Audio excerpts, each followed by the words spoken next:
After my husband asked me to sign the divorce papers, I didn't say one word. I just signed them and walked away. That same day, I called the bank and stopped all the money he could use. His cards, his accounts, everything. A few weeks later, he was having a big fancy wedding with his new girlfriend. They spent so much money on flowers and music and food. But right in the middle of the party, when everyone was dancing and laughing, all the lights went out. The room got very quiet. That's when I walked in with a man nobody expected to see. What this man said next changed everything forever. The room where we signed the divorce papers was in the downtown courthouse. It was a Tuesday morning, and the air felt heavy and cold. My husband sat on one side of a long wooden table. His name was Marcus. He wore a fancy suit that cost more money than most people make in a month. He smiled like he had just won a prize. He looked at me like I was nothing. Like I didn't matter at all. I sat across from him, wearing a simple gray dress. I kept my hands folded in my lap. My face didn't show anything. No crying, no yelling, nothing. I just sat there and waited. Marcus had a lawyer with him, a man in a black suit who pushed a big stack of papers toward me. The papers made a scratching sound on the table. Marcus started talking. He talked loud so everyone in the room could hear him. He told me I was making a huge mistake by divorcing him. He said I would never survive without him. He said I was just a housewife who stayed home and did nothing important. He said all the nice things we had, the house, the car, the money, came from his hard work. He said I didn't know how to do anything except spend his money. He kept talking and talking. Every word was mean. Every sentence was like a slap. But I didn't stop him. I let him say everything he wanted to say. Inside my head, I was thinking about how much he had changed. When we first met, Marcus was kind. He smiled at me with real happiness. He asked my parents for permission to marry me very politely. My parents didn't trust him at first. They thought he was too interested in our family's money. But I loved him, so I said yes. Now, sitting in this cold room, I could see he had become someone else. Someone I didn't know anymore. Someone I didn't want to know. Marcus's lawyer tried to tell him to stop talking, but Marcus waved his hand and kept going. He wanted me to hear every mean word. When he finally stopped talking, he pushed a gold pen toward me. It was an expensive pen, the kind rich people use to sign important papers. He told me to sign if I really wanted to leave him. He said he wasn't going to give me any money. Not $1. He said I would come back crying in a few weeks, begging him for help. I picked up the pen slowly. I looked at the papers in front of me. Everything was exactly how I wanted it. No fight over the house. No fight over money. Just a clean break. Simple divorce. Marcus thought this meant he won. He thought he would keep everything. He thought he was so smart. But what Marcus didn't know was that I had planned all of this. Every single part. I touched the pen to the paper and signed my name. The black ink spelled out my name clearly. It was final. Our marriage of 7 years was over. I closed the papers and pushed them back across the table. The man helping us with the divorce shook his head and sighed. He probably thought we were both being stubborn. Marcus grabbed the papers right away. He checked my signature with a big smile on his face. He laughed out loud. He felt so happy. He thought he was finally free. Free to be with his new girlfriend, a woman named Ivy. Free to spend money however he wanted.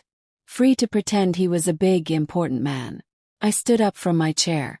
I smoothed down my dress and looked at Marcus one last time. He was shaking his lawyer's hand and celebrating. He didn't even look at me. I didn't say anything to him. I just turned around and walked toward the door. My steps felt light. It was like a heavy rock had been lifted off my shoulders. Behind me, Marcus yelled something mean. He said I shouldn't forget my way out because he wasn't going to give me a ride home. I didn't turn around. I didn't answer. I just kept walking. I walked through the long hallways of the courthouse.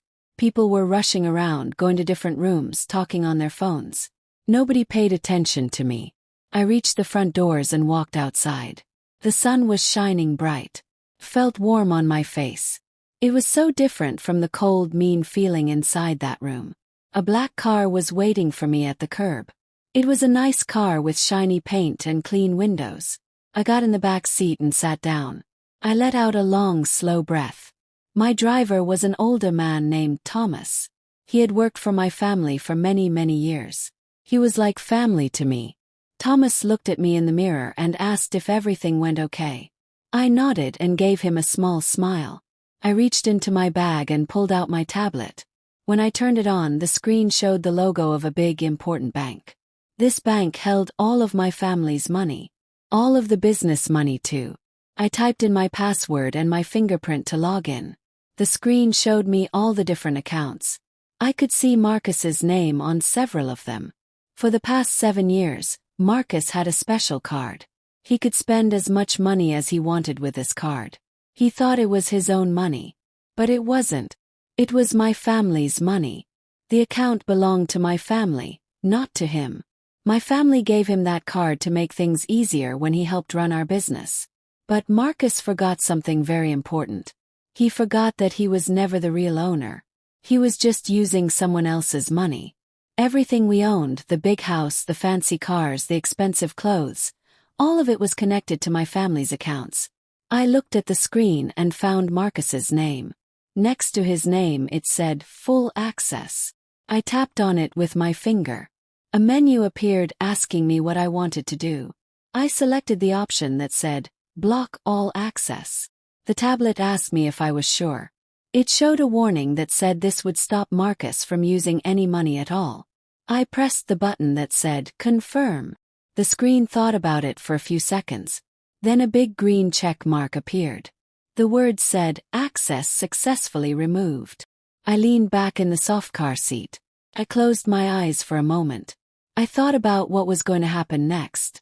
Marcus was probably already planning a huge party. He loved to show off. He loved to make people think he was rich and powerful. I knew Marcus very well. I knew exactly what kind of person he was. He needed everyone to look at him and think he was amazing. He would definitely throw a big party to celebrate the divorce. He would want to prove to everyone that he was happy without me. I whispered to myself, Goodbye, Marcus. I wasn't sad. I wasn't angry anymore. I was just ready to move forward. Marcus didn't know it yet, but I was the real owner of the business he always bragged about.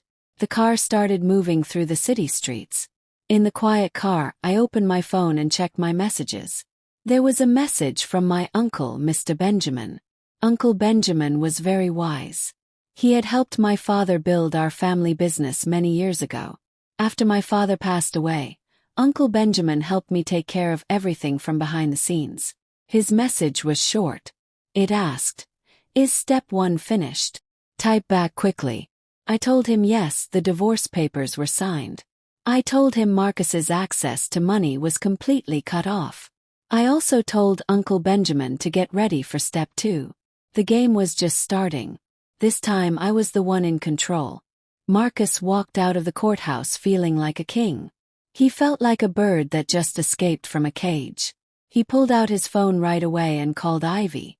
Ivy's voice was sweet and high when she answered. Marcus told her the good news. He said he was officially divorced. He said I didn't ask for any money, which meant everything was still his. He said the business, the house, all the money was safe. Ivy squealed with happiness on the phone. She told Marcus how smart he was. Marcus had no idea he was walking right into a trap. He didn't waste any time. He told Ivy to meet him so they could celebrate. They decided to plan their wedding as soon as possible. Marcus wanted everyone to see how happy he was with Ivy. He wanted to show my family that he didn't need me. He went to pick up Ivy in his expensive car. She was waiting for him, dressed in fancy clothes and high heels. They drove to the biggest, most expensive hotel in the city. This hotel was where rich people had their weddings. When they got to the hotel, the workers at the front desk smiled and welcomed them. Marcus, acting like he was very important, asked to speak to the manager right away. He said he wanted to book the most expensive wedding package they had. He wanted the first available date. The hotel manager was a middle-aged man in a perfect suit. He took Marcus and Ivy to his office. He showed them a book full of pictures of beautiful weddings. Ivy's eyes got so big when she saw the decorations. There were pictures of flowers from faraway countries and sparkling crystal lights hanging from the ceiling. Without even thinking about it, Ivy pointed to the most expensive package. Cost $350,000. And that was just for the room and the basic food. It didn't include all the extra decorations Ivy wanted. Marcus wanted to impress Ivy, so he said yes right away. He didn't even try to ask for a lower price. He made special requests for fancy food and the best service possible. The hotel manager smiled really big. He was happy because this was going to cost so much money. He explained that to reserve the date and start preparing everything quickly, Marcus needed to pay at least half of the money now. But it would be even better if he paid everything right away. Marcus acted like this was no big deal. He pulled out his wallet and took out his black credit card. This card was special. Only very rich people had cards like this. He dropped the card on the table with a loud click. The hotel manager picked up the card politely and put it in the machine on his desk. Marcus smiled at Ivy. He was imagining how amazing their wedding party would be. But then his smile started to disappear. The hotel manager's face looked confused. The machine made a long beeping sound and spit out a small piece of paper. The paper said, "Declined." The manager tried the card again. He thought maybe the machine wasn't working right. But the same thing happened. The machine said no. Marcus started to feel uncomfortable. He laughed nervously and said maybe the card was dirty or broken from using it too much. He pulled out another credit card from his wallet. This one was platinum-colored and from a different bank. He handed it to the manager, trying to look calm. The manager tried this card too. Marcus held his breath and waited. The seconds felt like hours. And again the machine said no. Marcus's face turned red. He was embarrassed. Ivy looked at him with a strange expression. Her smile was gone. Marcus quickly made up an excuse. He said there must be a problem with the bank's computers. He said the bank was probably doing maintenance or something. To save himself from looking bad, Marcus pulled out his business checkbook. He always carried it in his briefcase. He knew it was risky to use business money for personal things, but he thought he could fix it later with the people who worked in the finance department. With shaking hands, Marcus wrote a check for $350,000. He signed it and handed it to the hotel manager. He said in a strong voice that this check would definitely work because it was from a big company. The hotel manager took the check and looked at it carefully. He nodded his head. He said he would process it with the payment department right away. But since Marcus was an important client, they could consider the wedding venue reserved for now. Marcus felt relieved. He had gotten through a small problem. After leaving the hotel, Ivy dragged Marcus to jewelry stores and fancy dress shops. She wanted to shop and shop and shop. She chose a huge diamond ring and a wedding dress made by a famous designer. When Marcus tried to pay for the ring, he used his debit card. But again the payment didn't work. The person working at the store looked at Marcus with pity.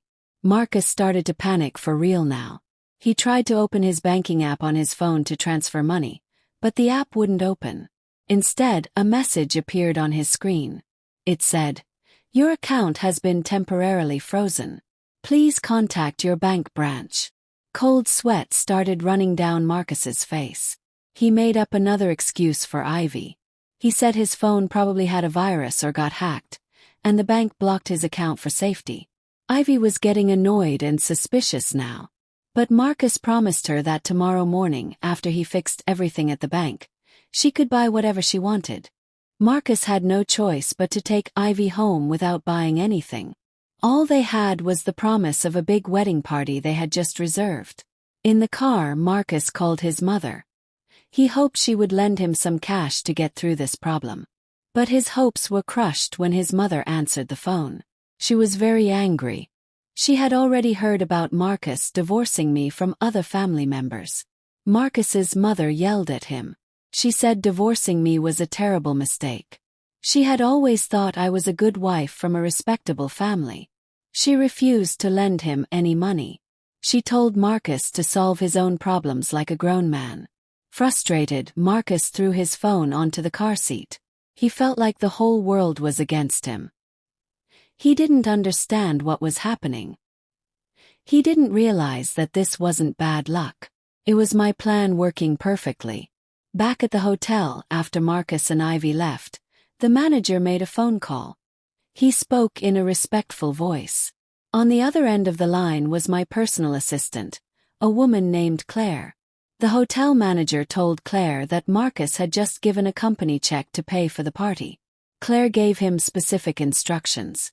She told him to let the wedding preparations continue. She told him to accept the check but not to cash it until the day of the wedding. This would give Marcus a false sense of security. I wanted Marcus to sink deeper and deeper into trouble. I wanted him to feel safe when he wasn't safe at all. The hotel manager understood perfectly. He hung up the phone. The wedding party would happen as planned, but it wouldn't be a celebration of love.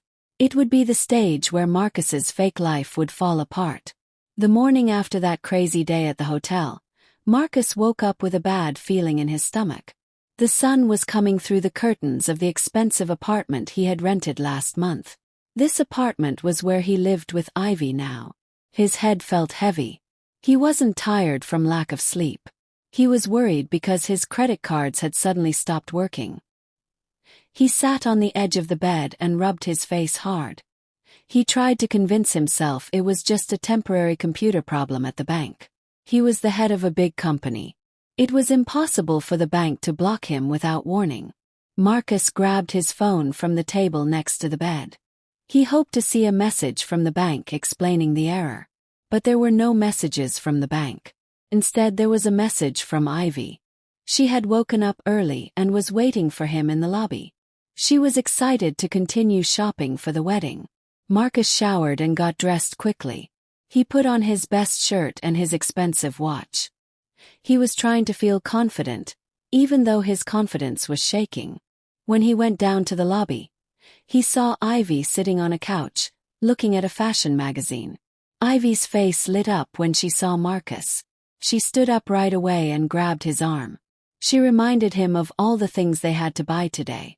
Ivy wanted special shoes from overseas, a limited edition purse, and fancy wedding favors to give to guests. Marcus smiled, but it wasn't a real smile. He nodded to everything Ivy said. In his mind, he was calculating how he would pay for all of this if his cards were still blocked. He decided to try his luck one more time today. He hoped the bank's computers were working normally again. Their first stop was a luxury store in the fanciest mall in the city. Ivy walked into the store like she owned it. The workers who knew how to deal with rich customers immediately greeted them with smiles. They offered Marcus and Ivy cold drinks and snacks. Ivy pointed at 3 purses without any hesitation. Each purse cost as much as a new motorcycle. She also tried on several pairs of shoes with crystals glued to them. Marcus could only sit on the waiting couch. His heart beat faster every time Ivy said, "I'll take this one." The total amount for Ivy's shopping that morning was hundreds of thousands of dollars in less than an hour. When Ivy told a worker to take everything to the cash register, Marcus felt cold sweat on his back again. At the counter, he pulled out his wallet very slowly. He took out a platinum credit card that was different from the ones he tried yesterday. He was hoping this one from a different bank wouldn't have problems. The worker put the card into the machine. Marcus held his breath. His eyes stared at the little screen. The seconds passed so slowly. Then there was a painful short beep.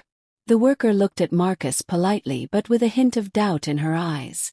She told him the payment was declined because of a security code.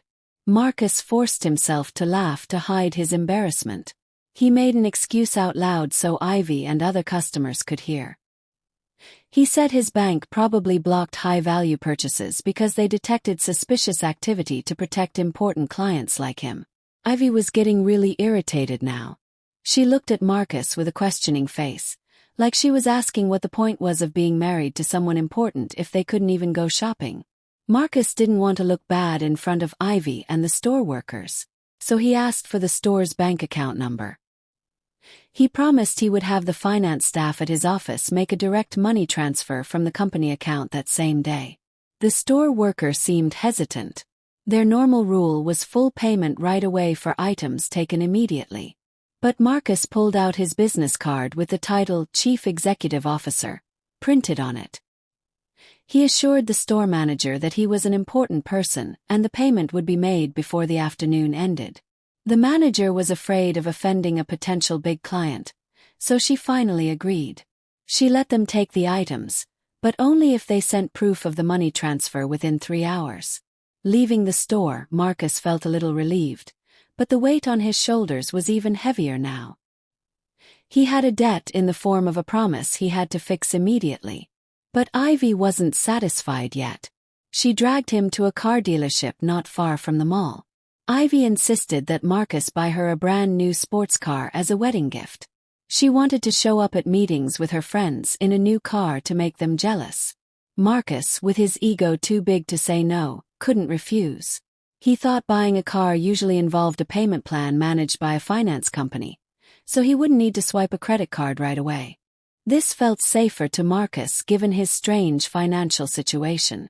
At the car dealership, they were greeted by a very excited salesman. Ivy chose a bright red car that cost a fortune. Marcus sat in the driver's seat, held the leather steering wheel, and felt that sense of power he desperately needed. After a short test drive, Marcus sat in a glass office with a salesman to do the paperwork. Confidently, he gave his identification card for the payment plan verification process. He was sure his credit history was perfect. After all, his previous payments had always been on time through automatic withdrawal from the main account. The account he wrongly believed was his. The salesman smiled kindly at first while typing information into the computer. But his smile slowly disappeared as he looked at the results on the screen. His face became stiff and uncomfortable. He called his supervisor over to look at the screen.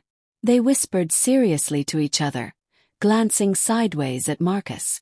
Marcus started to feel insulted by this treatment. He tapped on the table lightly and asked what the problem was. He said he was a busy man. Finally, the dealership manager walked over to Marcus. His face was no longer friendly. He explained coldly that Marcus's credit application had been automatically rejected by the central system. The reason was that Marcus's name was on an internal financial group blacklist because of frozen assets and ownership disputes. Marcus's mouth dropped open. He got very angry. He blamed the dealership's computer system. He shouted that he was a company boss with a huge salary. It was impossible for him to be on a blacklist. The noise attracted attention from other visitors in the showroom. Ivy, who had been busy taking selfies next to the red car, stopped immediately and came over to Marcus. She asked in an alarmed voice why he was yelling. Marcus, now completely embarrassed, grabbed Ivy's hand roughly and told her they were leaving. He said the service there was terrible and they didn't deserve his money. In the car, Marcus kept cursing and blaming everyone except himself. He was confused by the term ownership disputes they had just mentioned. In his panic, he finally called his secretary and the finance manager at the office. With a loud voice, he asked why all his financial access was blocked and why there was an asset freeze problem. On the other end of the line, the finance manager sounded confused and scared. He explained that since that morning, the financial access code Marcus used was no longer valid. The bank had told them there was a change in user permission by the majority shareholder. Marcus went silent. Now he was starting to realize that he never held the majority ownership. That ownership belonged to my family. But he never imagined I would act so drastically and so quickly. He tried to deny this reality. He ordered the finance manager to immediately issue a cash check and send it to his personal account to cover his urgent needs. But the finance manager politely refused. He was afraid to break the strict new rules that had been put in place. While Marcus was dealing with all this confusion and panic, a thick cream-colored envelope arrived at my office at the company headquarters. This was a place Marcus rarely visited anymore. I was sitting at my desk looking at reports on my tablet. My assistant walked in politely and handed me the envelope. It was an invitation to Marcus and Ivy's wedding. The design was very fancy with gold writing and expensive imported paper. This was exactly Ivy's wasteful taste. I opened the invitation slowly. There was no sadness on my face. Instead, I had a slight, meaningful smile.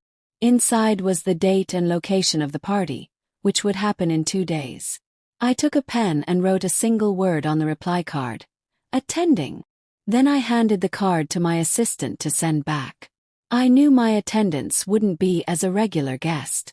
I would be there as the person who would end this whole show.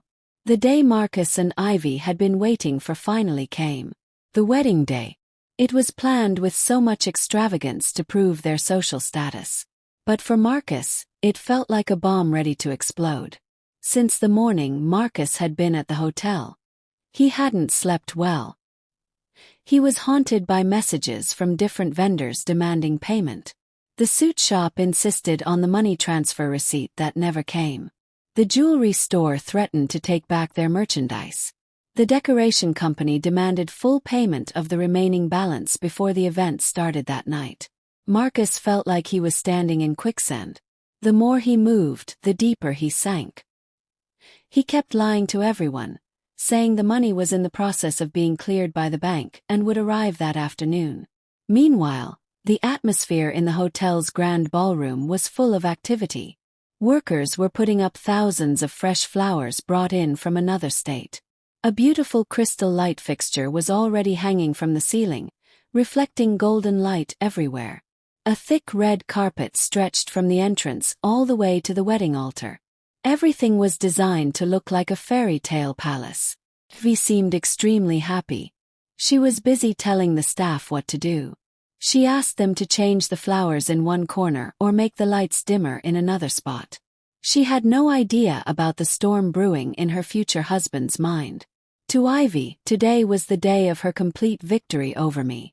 She would become the wife of an important boss and live a life of luxury. She even imagined the jealous faces of her friends when they saw how expensive the party was. Marcus had hidden himself in one of the hotel rooms that was rented for the bride's preparation. He walked back and forth nervously. He called his mother again, hoping the old woman had changed her mind and would lend him her retirement savings to fix this hole. But the call wasn't answered. Marcus fell onto a couch. He looked up at the ceiling of the room, wondering how everything had gone so wrong so fast. He remembered my face at the courthouse, calm and showing nothing. Suddenly, a dark feeling came over him. Had I planned something? But Marcus quickly pushed that idea away. To him, I was too weak and naive to do something so cruel. He convinced himself this was just a technical problem with the bank, and tomorrow everything would go back to normal. All he had to do was survive tonight with his head held high. In another place, much quieter, I was getting ready. I was at my family's private estate. It was comfortable and peaceful. No panic, no rushing around. I was sitting in front of an old wooden mirror. A makeup artist I trusted was working on my face. She gave me a natural but strong look. I didn't want to look over the top. I didn't want to compete with the bride in flashiness. I wanted to look like myself, dignified, elegant, and unreachable. I chose a long dress made of smooth black silk. It matched a satin scarf of the same color, held together with a diamond pin that used to belong to my grandmother. My appearance gave off a feeling of both mourning and powerful strength. After getting ready, I walked toward the living room where Uncle Benjamin was waiting for me. He was a middle-aged man wearing a perfectly fitted suit. Uncle Benjamin looked at me with a mix of pride and worry. He knew how much Marcus's betrayal had hurt me over the years. He also knew how heavy the step I was about to take would be. In a serious voice, Uncle Benjamin asked if I was sure I wanted to do this in public. He offered me other options. He said we could let the lawyers and police handle Marcus without me having to go to the party. Uncle Benjamin was afraid I would be hurt seeing my ex-husband at the altar with another woman. I smiled a little and shook my head quietly. I straightened my sleeves and said in a very calm voice that the pain in my heart had healed a long time ago. I told him that going there wasn't to feel sorry for myself.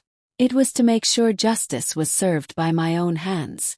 I wanted to see the moment Marcus's fake mask fell off.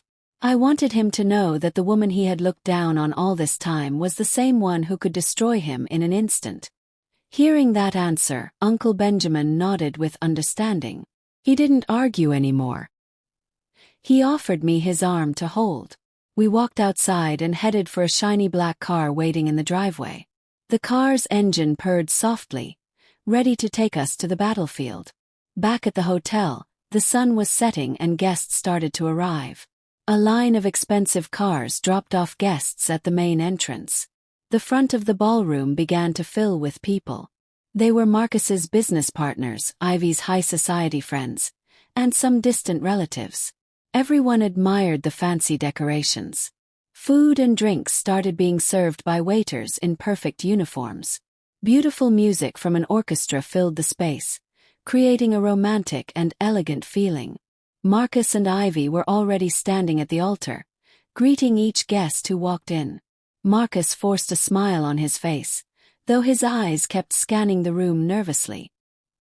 He was afraid some creditor would burst in and cause a scene. Ivy whispered to Marcus, praising how wonderful the party was and how many important guests had come. Marcus only nodded stiffly. He saw the hotel manager standing in a corner near the kitchen entrance, watching him with sharp eyes and holding a clipboard. Marcus knew the manager was waiting for payment. Every time their eyes met, Marcus quickly looked away and pretended to greet a guest. Marcus's heart beat faster and faster. Even though the room was big and the air conditioning was on, he felt like the space suddenly became small and hot. Exactly at 8 o'clock in the evening, the main event was about to start.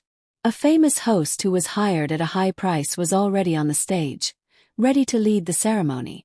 The guests sat at their round tables, enjoying the appetizers. The atmosphere was very lively with laughter and light conversation everywhere. Nobody noticed the tension Marcus was feeling. Outside the main doors of the ballroom, which were firmly shut, a black car pulled up. A valet rushed to open the door. A pair of feet wearing shiny shoes and high heels stepped out of the car. I stood in front of the hotel entrance, looking at the beautiful building. Beside me, Uncle Benjamin adjusted his suit. We looked at each other for a moment and nodded. I walked forward with firm steps. This wasn't the arrival of a late guest. This was the beginning of the end for Marcus. The big heavy doors of the ballroom were the only thing between the fake party happening inside and the painful truth that was about to come crashing in. The wedding party inside the hotel ballroom had reached the height of its beauty. The sound of expensive silverware clinking against fancy plates mixed together, creating background noise for the guests' conversations. Hundreds of people from the city's high society were enjoying the expensive food laid out on tables on both sides of the room. The smell of roasted meat, sweet cakes, and fresh flowers combined into a scent of luxury that pleased everyone's senses. In the center of the room, a huge wedding cake stood tall.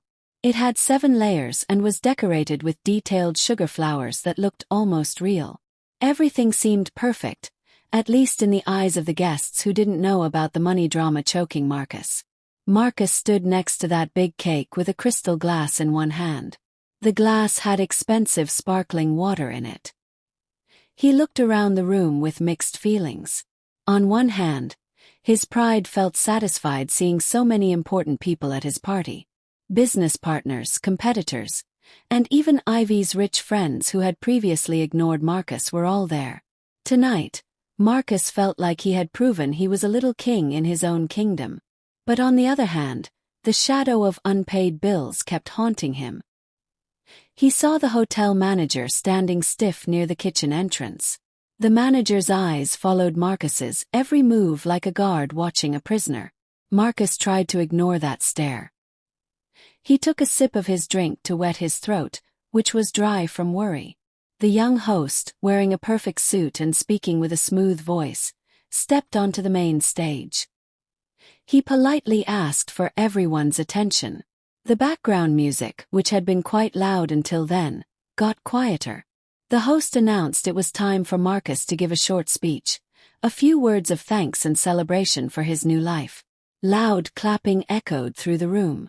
Ivy, standing next to Marcus in her sparkling wedding dress with a long train, smiled widely.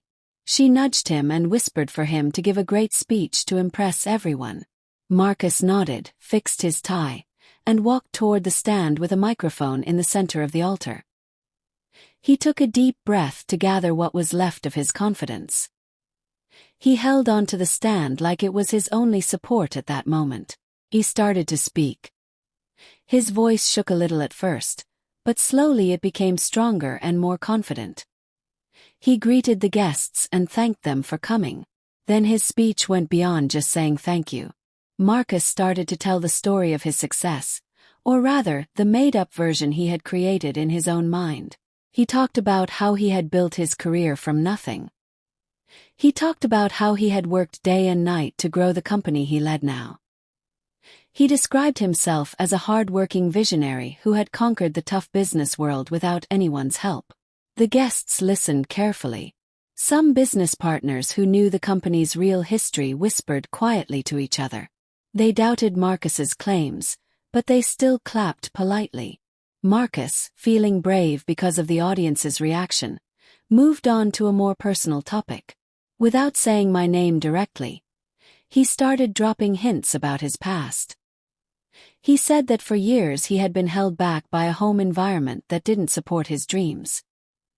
He described his ex-wife as a stiff person without vision, unable to keep up with his lifestyle and forward-thinking ideas.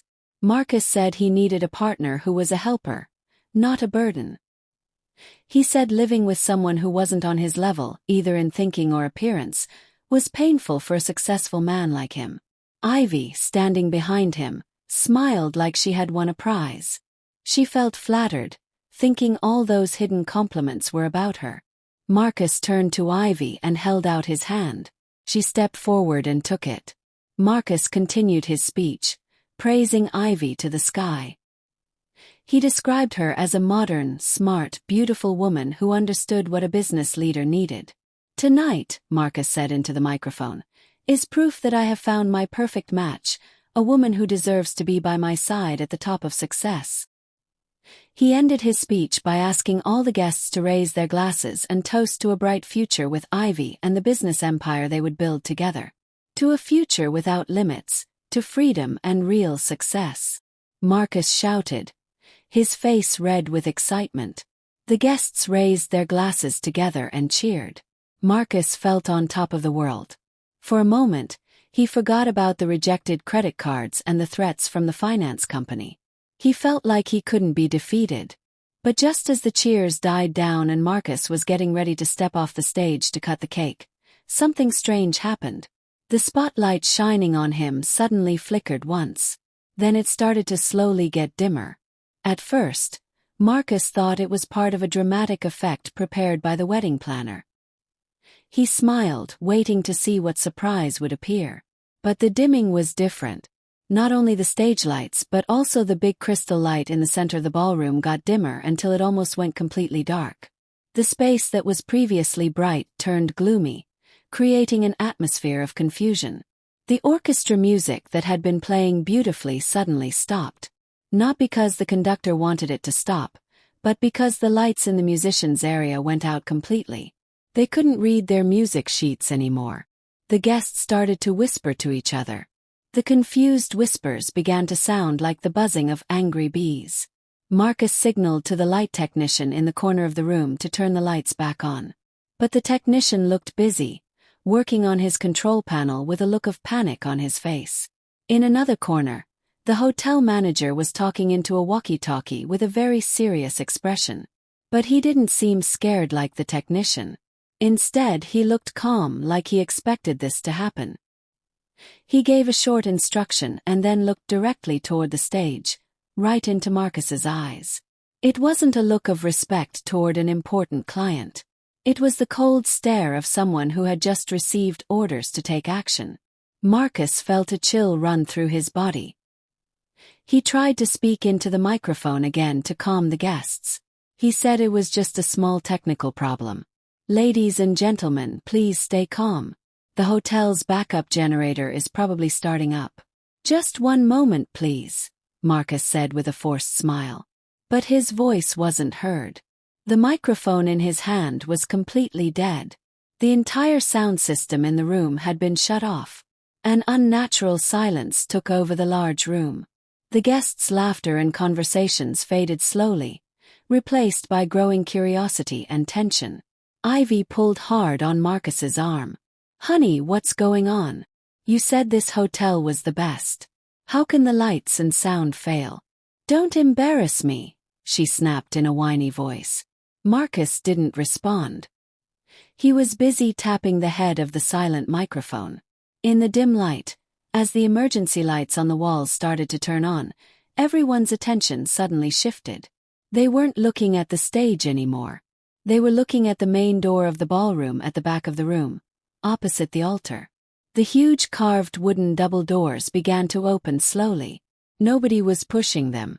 They seemed to move on their own by an automatic system that had just been turned on. The creaking of the heavy hinges echoed in the silent room, making everyone look. A draft of cold air entered from the hallway outside, bringing with it a feeling much more chilling than simple darkness. The giant doors were now completely open. They revealed the shapes of two people standing at the entrance, outlined by the bright light from the hallway outside. The contrast of the light made their figures look dramatic, like heroes or maybe villains appearing in the final act of a play.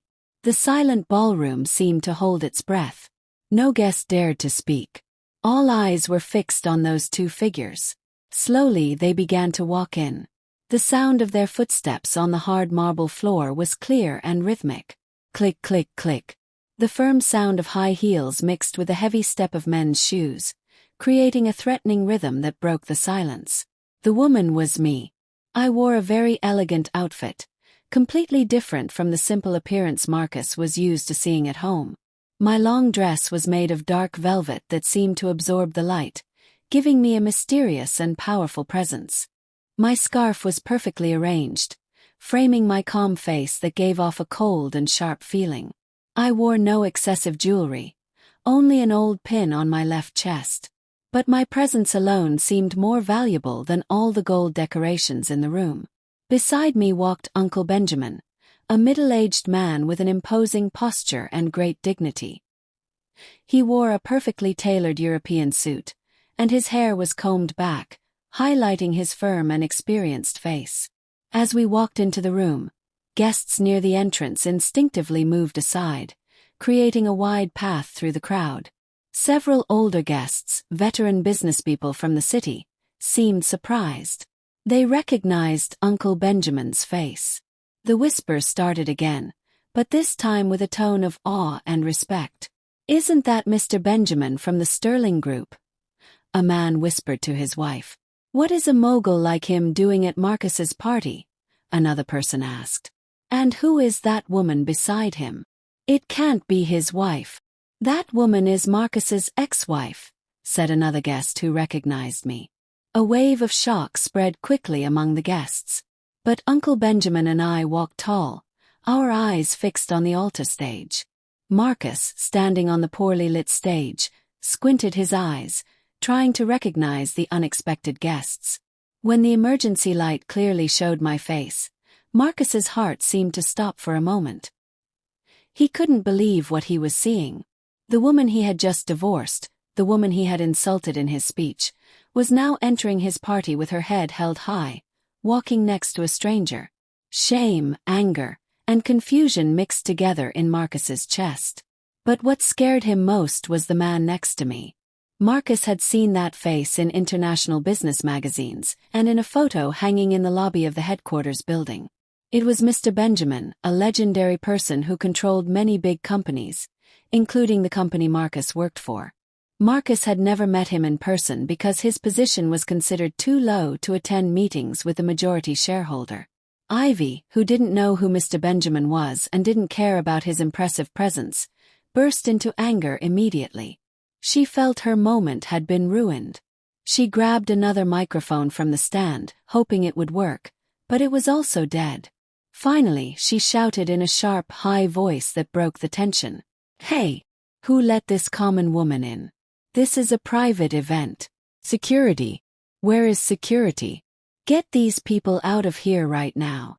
Her shout sounded harsh and low-class, making several guests frown with disgust at the bride's behavior. Marcus, realizing the situation was dangerous, tried to calm Ivy down, but she was already out of control. She pointed her finger at my face from far away. Several security guards in black uniforms who were standing at the edges of the room started to move. But they didn't move to throw me out. Instead, they formed a protective line on both sides of the path where Uncle Benjamin and I were walking, like they were escorting very important guests. Ivy was left speechless seeing this. "Are you deaf? I told you to get them out. I'm the one who's paying you," Ivy shouted again. Her voice was starting to sound crazy. The head of security gave her an expressionless look before looking forward again, completely ignoring the bride's orders. I didn't pay any attention to Ivy's shouts at all. I didn't stop walking. I didn't turn around. I didn't even blink. To me, Ivy's shouts were just background noise with no importance. Uncle Benjamin and I continued walking until we reached the front of the stage, right in front of the main round table designated as the most important family table. It was the table where Marcus's parents and Ivy's parents should have been sitting. But since Ivy's parents were in the restroom and Marcus's mother had refused to come, the table was empty right now. Uncle Benjamin, acting like a gentleman, pulled out a chair and invited me to sit. I sat down elegantly, leaned back, and placed my bag on the table. Uncle Benjamin sat beside me. As soon as we sat down, like it was a signal, a high-ranking waiter rushed over with a tray. The tray had 2 glasses of expensive mineral water on it. The waiter placed them very carefully in front of us. He made a deep bow, much more respectful than the one he had given Marcus earlier. This scene made Marcus shake even more. His knees felt weak. He realized that in this hotel, the real power wasn't held by the person renting the space. It was held by the owner of the building. And the hotel staff's actions made it very clear to whom they owed their loyalty. Again, silence took over the room. No music, no clinking of plates. All the guests waited to see what would happen next. I raised my glass of water, took a sip quietly, and then looked up at Marcus on the stage. My gaze wasn't that of a betrayed and angry wife. It was the compassionate look of a boss toward an employee who was about to be fired. Marcus felt naked under that stare. He wanted to run away, but his feet seemed stuck to the stage floor. Uncle Benjamin stood up slowly. He didn't shout. He simply raised his hand a little to give a signal. Like magic, the main spotlight that was off before turned back on. But only one light, and its beam didn't light up the wedding couple. It lit up Uncle Benjamin directly. Uncle Benjamin reached into his suit pocket and pulled out a silver wireless microphone, the only one working in the room because his team had brought it. He pressed the on button and a small pop sound indicated the sound system had been taken over. "I'm sorry to interrupt your little party." Uncle Benjamin's voice was deep, clear, and commanding. It echoed through the main speakers to all corners of the room. "It seems there has been a small misunderstanding in Mr. Marcus's speech a moment ago. He talked about building a company from scratch, about his self-made success." Uncle Benjamin let out a small laugh that sounded very dismissive. He walked calmly toward the stage stairs while Marcus backed up step by step, terrified. "Perhaps it's time to tell the guests who the real builder of the kingdom you claim is, and who has simply been living off it like a parasite." Ivy, who still didn't understand the situation, tried to grab the microphone from Marcus's shaking hands. But Marcus stopped her. "Don't, Ivy. Stay still," Marcus whispered in a broken voice. His face was as pale as a ghost's. He recognized Uncle Benjamin's voice. He recognized that authority. He knew this man's presence wasn't to celebrate or to ruin the party in a childish way like throwing water or pulling hair. His presence was for a public execution. And Marcus, standing on the fancy stage he had rented with a bad check, felt like a criminal waiting for his sentence in front of hundreds of witnesses. Every step Uncle Benjamin took up the altar stairs felt incredibly heavy and slow, like a judge's hammer in a courtroom. Marcus backed away step by step. His face was as white as paper. Cold sweat soaked his forehead, ruining his expensive hairstyle. He wanted to call security, but the words got stuck in his throat. Besides, he realized the building's security was no longer on his side. Behind Marcus, Ivy still stood with an expression of confusion and anger. She still didn't quite understand the danger coming. She was only upset because an unknown older man had interrupted her moment of glory. Ivy tried to move forward to insult Uncle Benjamin, but Marcus quickly put out his arm to block her. He knew who the man in front of them was, and that confronting him publicly would be like ending his own life. Uncle Benjamin was now right next to Marcus in the center of the stage. The difference between the two men was complete. Marcus in his expensive groom suit looked small and scared. Uncle Benjamin in his conservative business suit looked like a giant controlling the room. He didn't speak right away. He let the silence continue for a few seconds, allowing the tension to sink into everyone's mind. He looked at Marcus with an expression that was hard to read. Not explosive anger, but disdain, like looking at a small bug lost in the wrong place. Then Uncle Benjamin turned toward the hundreds of guests, still frozen in their seats. He smiled slightly. It was a polite smile, but with no happiness in his eyes. With a deliberate motion, he raised his left hand and snapped his fingers toward the control room at the back of the hall. A moment later, the giant projector screen on the wall behind the altar lit up. That screen was supposed to show a slideshow of Marcus and Ivy's romantic wedding photos from overseas with love music in the background. But what appeared weren't tender photos. Instead, it was a very detailed business organizational chart. The words Vandross Family Holdings were at the top in large gold letters. The guests squinted, trying to read the smaller letters underneath. Several businessmen sitting in the front rows covered their mouths with their hands. They were so surprised by what they saw. Uncle Benjamin began to speak into the microphone again. His voice echoed clear and firm in every corner of the room. He explained that there had been many misunderstandings about who really controlled the great company where Marcus worked. Uncle Benjamin pointed to the screen with his finger. At the top of that organizational chart, in the position of chairwoman and majority owner, was a name very familiar to Marcus but unknown to most of the guests who only knew him on the surface. The name was mine. Yes, the woman sitting at the most important table, quietly drinking her mineral water, was the legal owner of 90% of the shares in the holding company that controlled the business where Marcus worked. Uncle Benjamin moved his finger down the chart, past the board of directors and the operations managers, until stopping at a small box in the lower middle section. There, next to the title Managing Director by Contract, was Marcus's name. Uncle Benjamin read the text in a mocking tone, repeating and emphasizing the phrase, by contract. He explained to the guests that Marcus's position was not that of owner or founder. He wasn't even the person responsible for big decisions. Marcus was simply an employee who had been given a flashy title because of his marriage to the owner. He was only a mannequin displayed in the window to keep up the family image.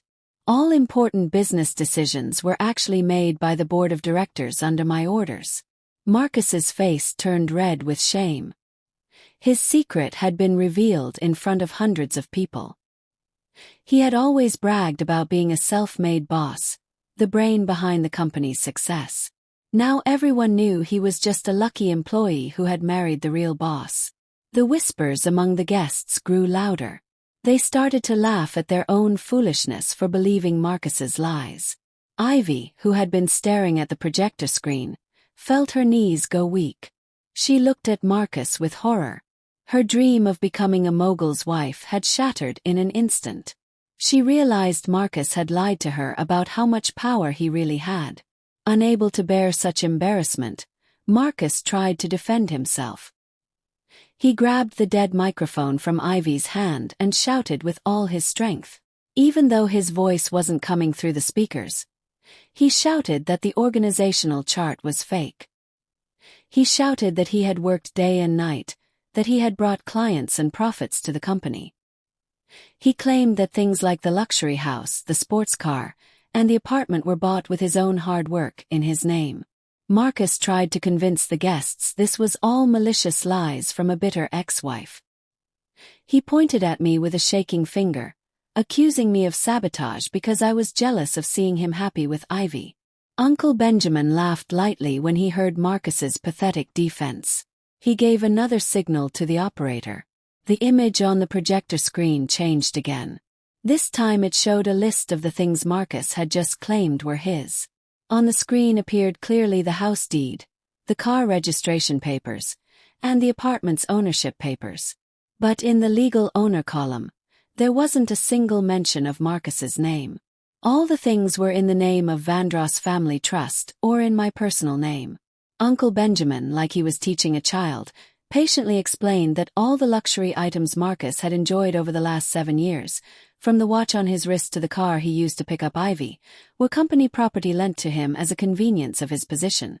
"Marcus, you own nothing," Uncle Benjamin's voice cut through the shouts, cold and sharp. "Even the suit you're wearing was charged to a company credit card that was blocked this morning. You're just a stowaway who sat so comfortably in first class that you forgot you never bought a ticket." Uncle Benjamin came closer to Marcus, threatening him with his commanding presence. Marcus backed up until his back hit the altar table. He was trapped. He had nowhere to run. Unable to bear the situation any longer, Ivy started to cry hysterically. She felt completely cheated. She shook Marcus's arm, demanding an explanation. "Marcus, what is all this? You said the house was yours. You said the company was yours. So I was about to marry a simple employee." Ivy shouted, no longer caring how she looked. Marcus tried to calm her down, whispering that he would fix everything later, that they could sue me. But Ivy roughly pushed his hand away. Her makeup, ruined by tears, made her look messy and pitiful on that beautiful stage. Below I still sat quietly. I didn't smile mockingly. I simply watched the drama on stage with an expressionless face. Inside I felt a sense of relief. The weight of Marcus's lies had finally been lifted. I remembered how many times Marcus had looked down on me in meetings with friends, saying I knew nothing about business, when in reality, it was I who quietly fixed the messes he created. It was I who put in personal money when his projects failed. Tonight, I had only taken back the truth that belonged to me by right. Uncle Benjamin focused again on Marcus. He said this humiliation wasn't over yet. He reminded Marcus of the document he had signed that morning in the family courthouse. Marcus frowned, trying to remember what was in that document. He remembered signing it quickly, eager to be free. He remembered his lawyer telling him it was a standard divorce agreement with no property claims.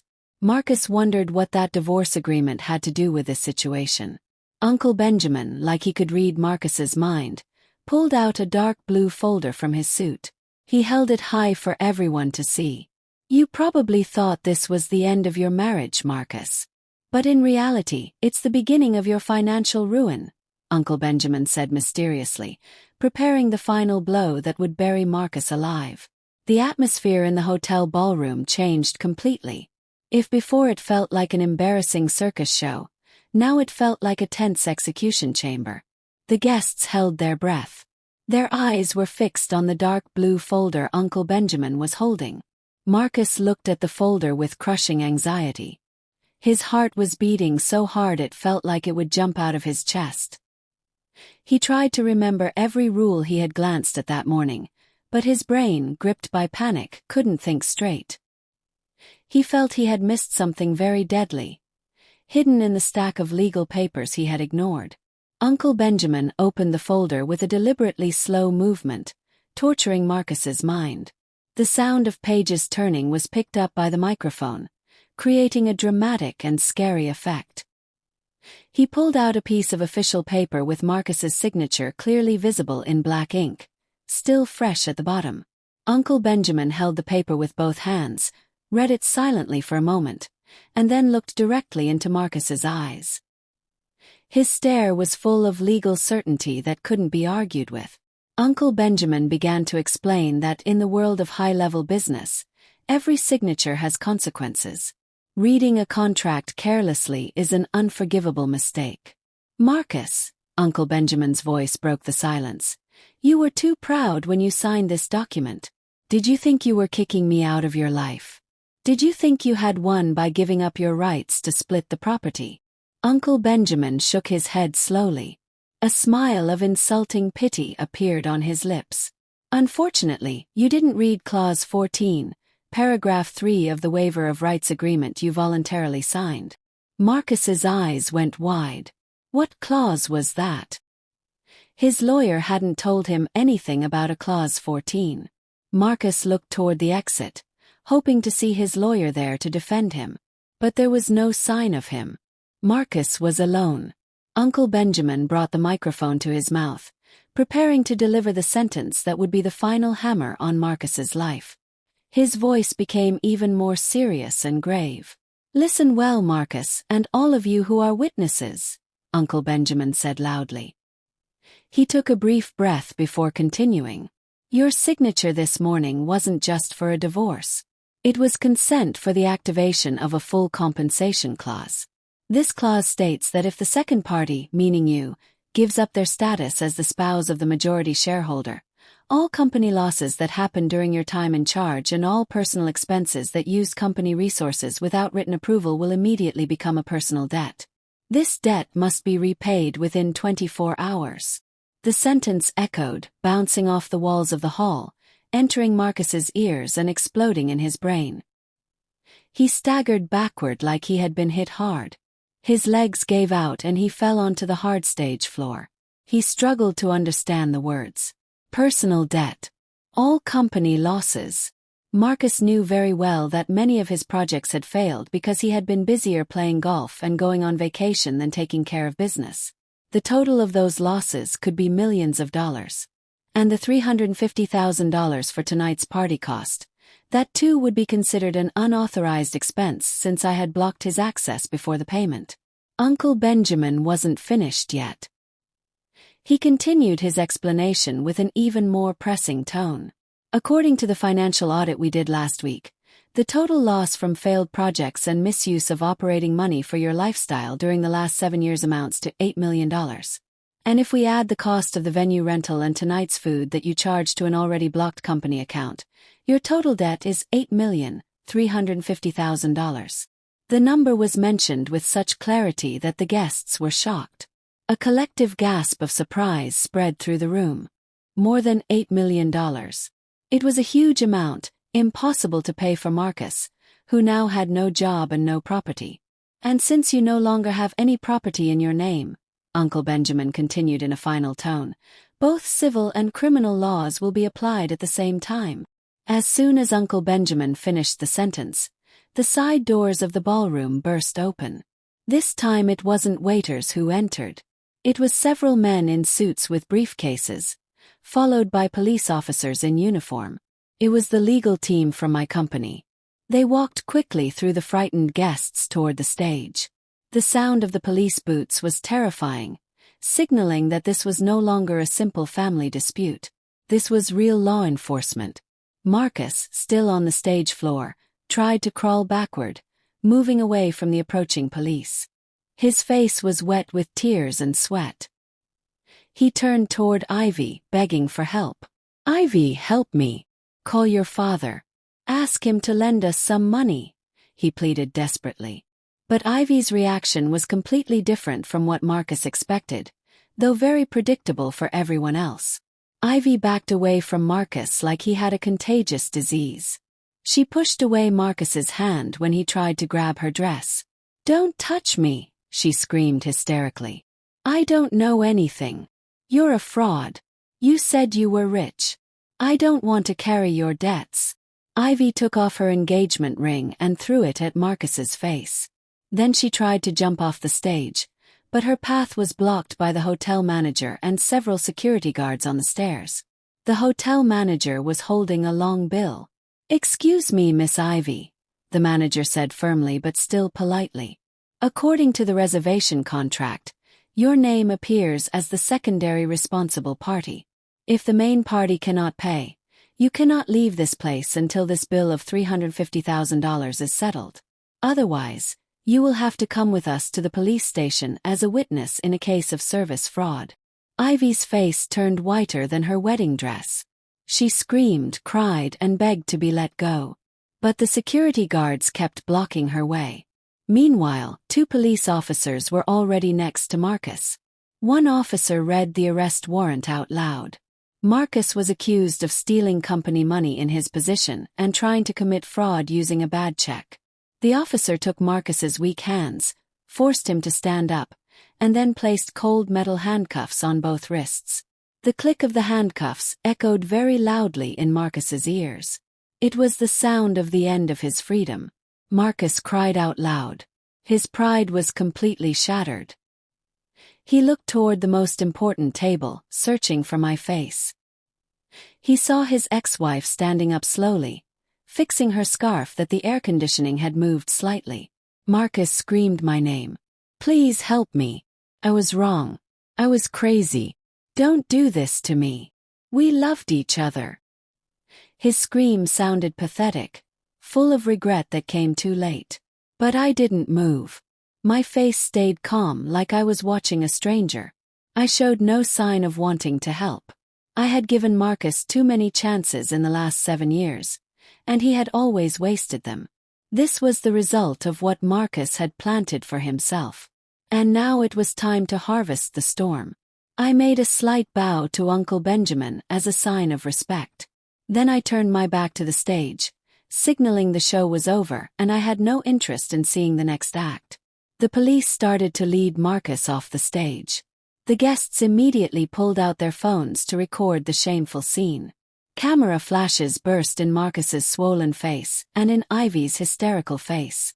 The next morning, both their faces would surely be on the front pages of the newspapers and going viral on social media with embarrassing headlines. Marcus tried to hide his face by ducking his head, but it was useless. In the middle of all the chaos, Uncle Benjamin's words about the full compensation clause kept echoing in Marcus's head like a curse. A phrase that had turned an arrogant director into a prisoner with a debt of millions of dollars. In a single night, Marcus had fallen from the top of a skyscraper he had built on foundations of sand. And the impact against the ground was very painful. The chaos in the hotel ballroom reached a peak that nobody could have imagined. The space that should have been filled with happy laughter and romance had turned into the scene of a loud and shameful incident. Sirens could be heard faintly from outside the hotel entrance, adding more tension to the already suffocating atmosphere. On the stage, Marcus was still struggling in the hands of 2 strong police officers. He screamed, cried, and begged.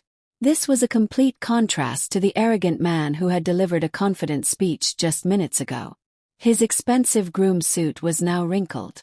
His tie was crooked. His face was wet with a mixture of tears and sweat. He looked like a madman who had lost his mind, repeating phrases of denial, saying all this was just a nightmare. Meanwhile, Ivy at the bottom of the stage stairs was living her own personal hell. She was surrounded by the hotel manager and several representatives of vendors who had appeared out of nowhere. Apparently, news of Marcus's arrest and the freeze on his property had spread very quickly among the hotel staff and their business partners.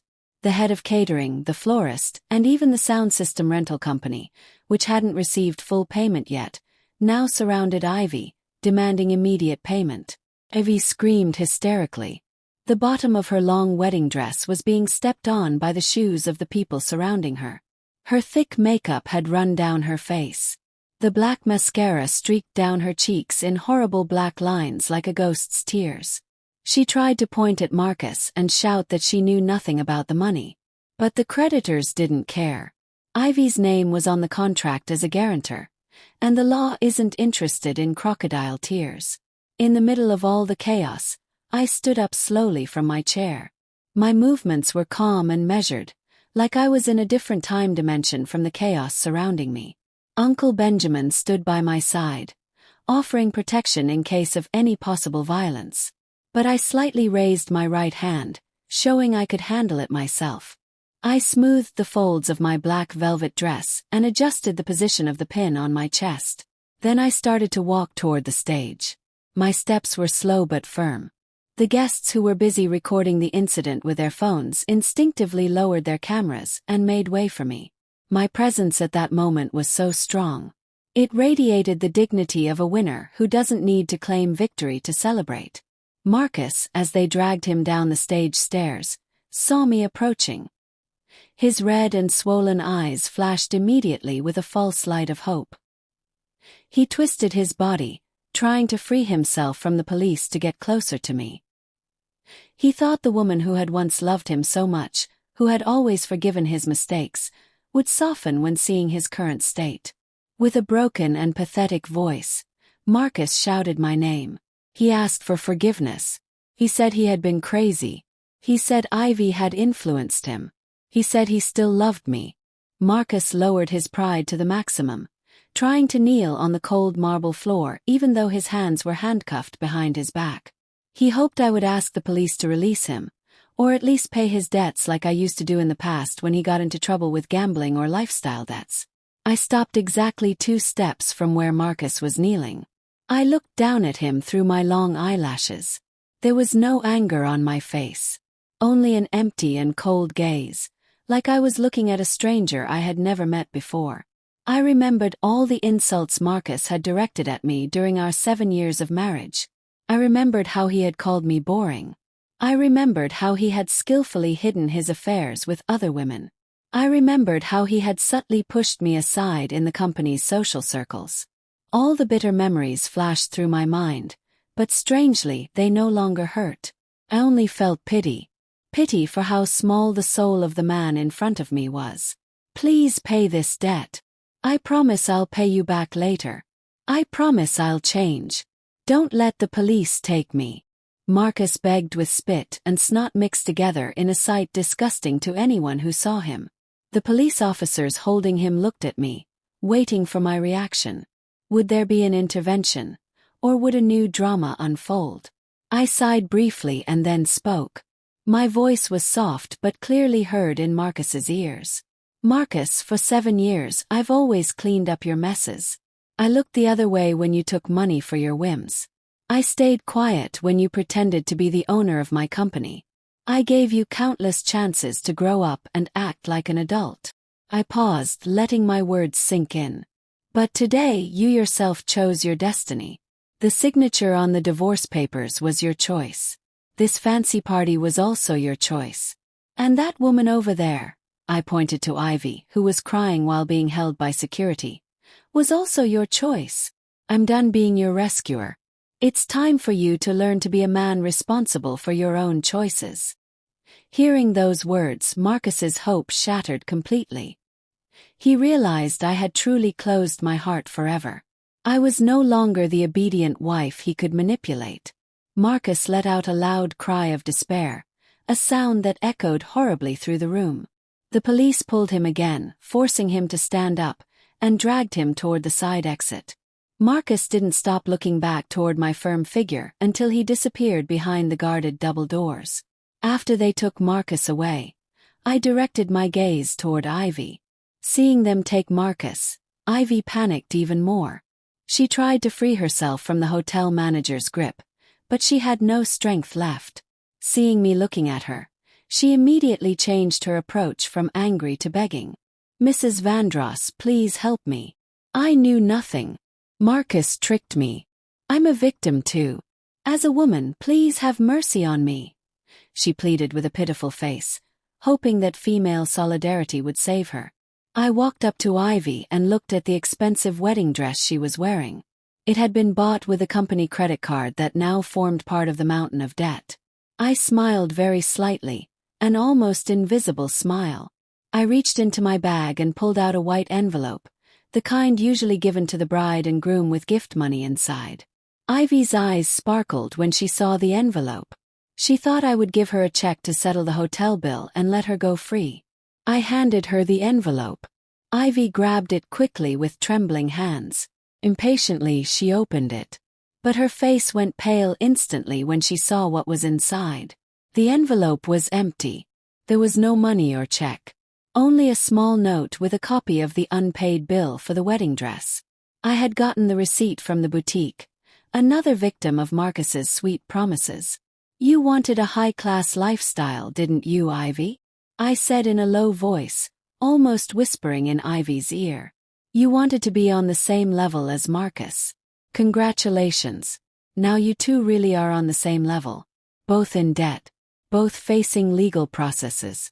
And both with nothing." I stepped back and looked at Ivy with compassion. "Enjoy what's left of the wedding cake, dear. It'll probably be the last delicious meal you taste before the prison food." Ivy was left with her mouth open, unable to speak. My words hit her harder than a physical slap. She realized she had been completely defeated. She had bet on the wrong horse, and now she had to pay the price. The hotel manager signaled security to take Ivy to the administration office for paperwork, with the police waiting for her there. Ivy was dragged sobbing through the guests who were once her high society friends.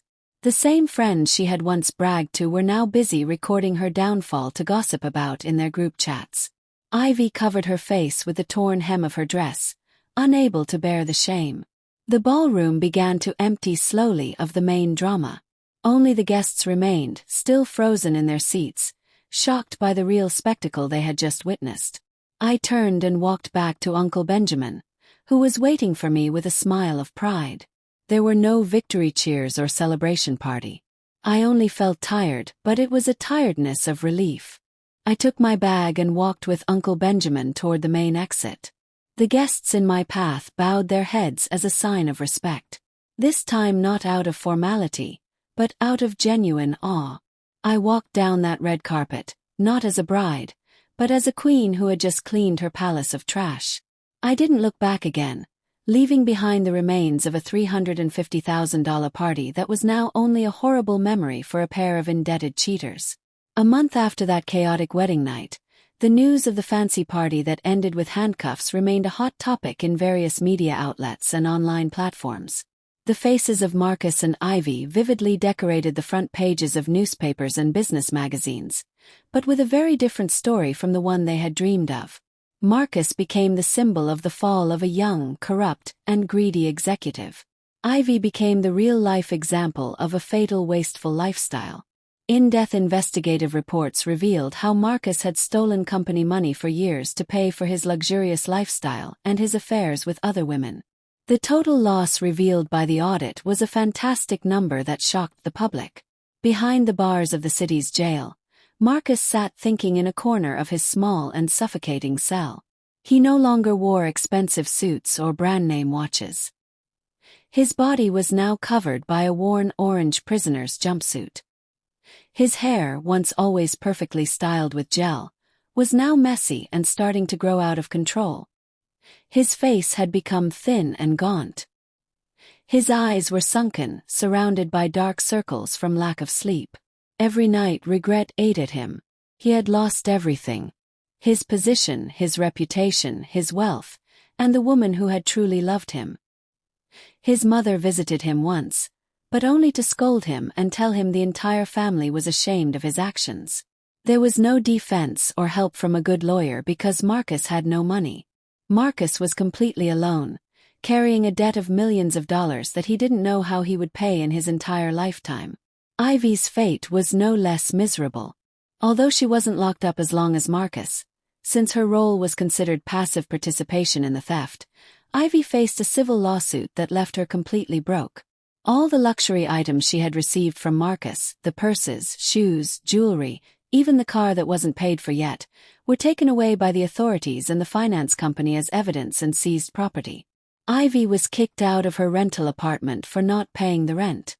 Her high society friends distanced themselves from her, blocked her number, and rejected her socially. Now Ivy lives in a tiny room on the outskirts of the city, working a low-level job in a small online shop. She's chased by the party's creditors who continued to demand full payment for the food service. The beauty and luxury she once loved had disappeared without a trace, hidden by the shadow of debt and shame. Meanwhile, in a green area far from the city noise, a very different atmosphere was developing. A large building with warm but modern architecture rose majestically.